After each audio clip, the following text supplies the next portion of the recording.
Баршаңызға сәлем, менің YouTube әлемім. Бүгін сіздерге ерекше болып кіргім келді. Бүгін ерекше дәмді тағам дайындайтын боламыз. Бес вармақ деп ат қойып алдым десем де болады.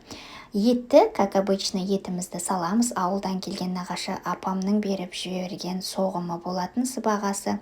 Өте дәмді екен, майлы болып, керемет болып етімді пісіріп алдым. 3 сағаттай асықпай.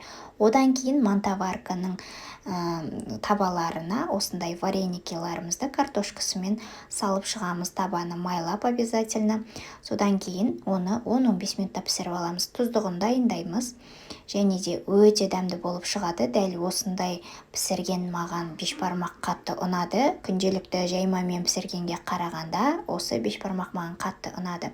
Және де өзімнің жапқан осындай қияр помидорымды алып шықтым.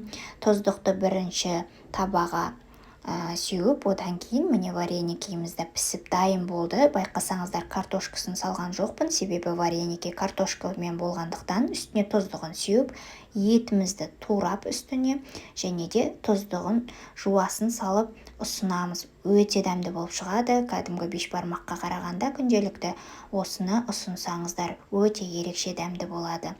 Жасап көріңіздер, ас болсын.